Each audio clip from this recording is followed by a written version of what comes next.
Halo, selamat malam semua dan salam sejahtera buat kita semua. Di sini saya akan memperkenalkan diri. Saya bernama Beatrice Panitubing, kelas Administrasi Bisnis 3H. NIM saya 1905 09 20 35. Saya kuliah di Politeknik Negeri Medan dan mata kuliah saat ini adalah Ekonomi Mikro.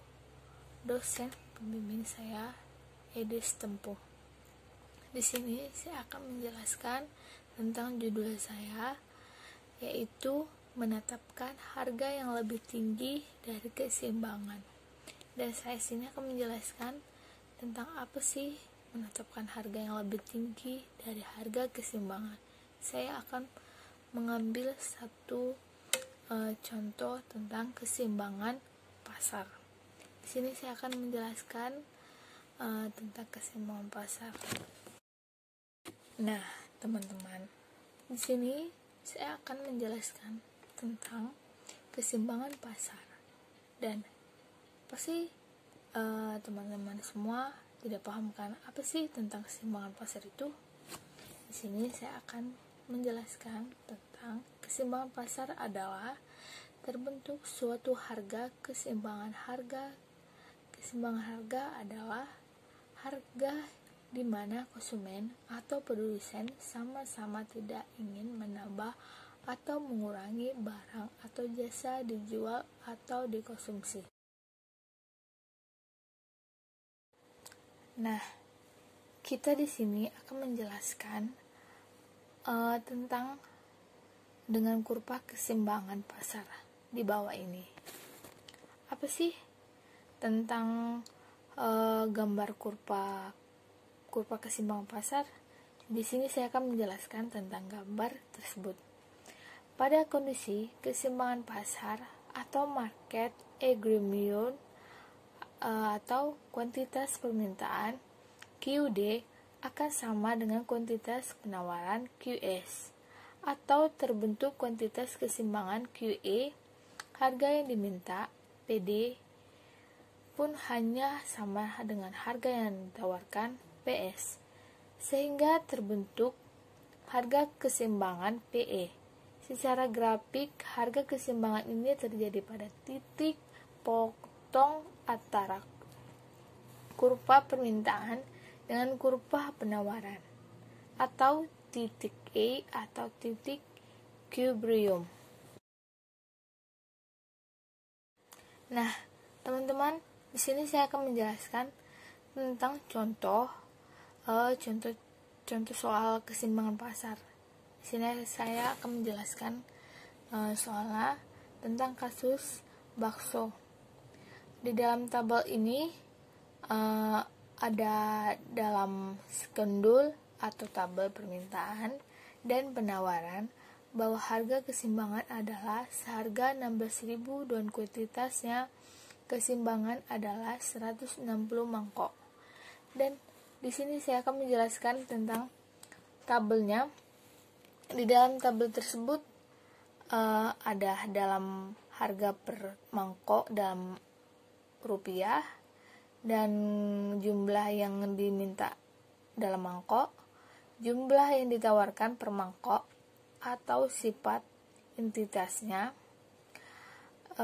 Yang pertama itu harga per mangkok dalam rupiah seharga 12.000, jumlah yang diminta per mangkok 160, jumlah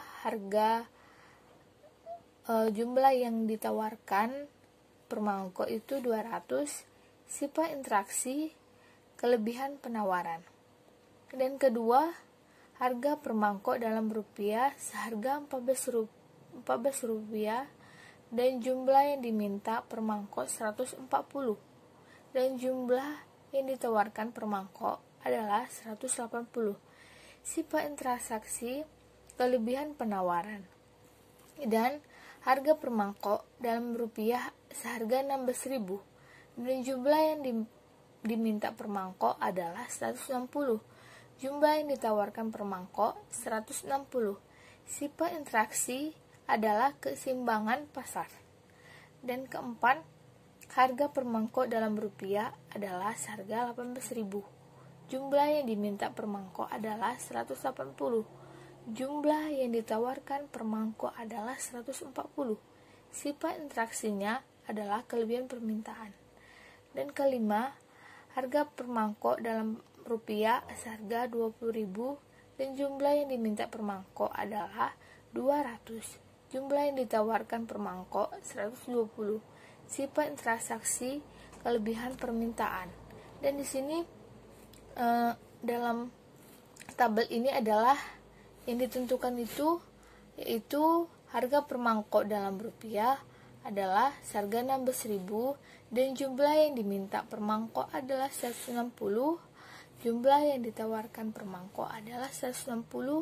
Sifat interaksinya keseimbangan pasar. Dan itulah contoh soal dalam kasus dalam bakso, dan itulah yang garis birunya, itulah dalam contohnya keseimbangan pasar yang benar.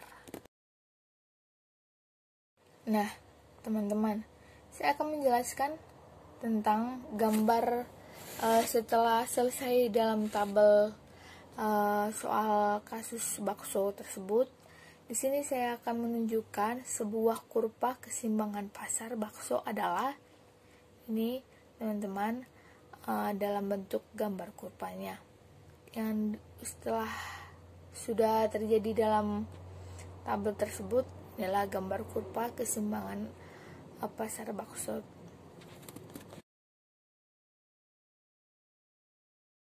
Nah, apa sih tentang tujuan pengendalian harga? Nah, di sini saya akan menjelaskan tentang tujuan pengendalian harga adalah untuk melindungi konsumen atau produsen. Bentuk kontrol yang paling umum digunakan adalah menetapkan harga atau freezer floor, dan harga maksimum adalah freezer ceiling. Nah, inilah penjelasan saya tentang keseimbangan pasar. Jikapun ada kesalahan atau kurang jelas, saya minta maaf. Mungkin ini saya hanya untuk belajar, dan kemungkinan minggu depan saya akan memperbaiki kesalahan saya pada saat ini presentasi. Jikapun ada salah kata atau kurang dengan penjelasan saya, mohon maaf. Sekian dan terima kasih, dan selamat malam semua.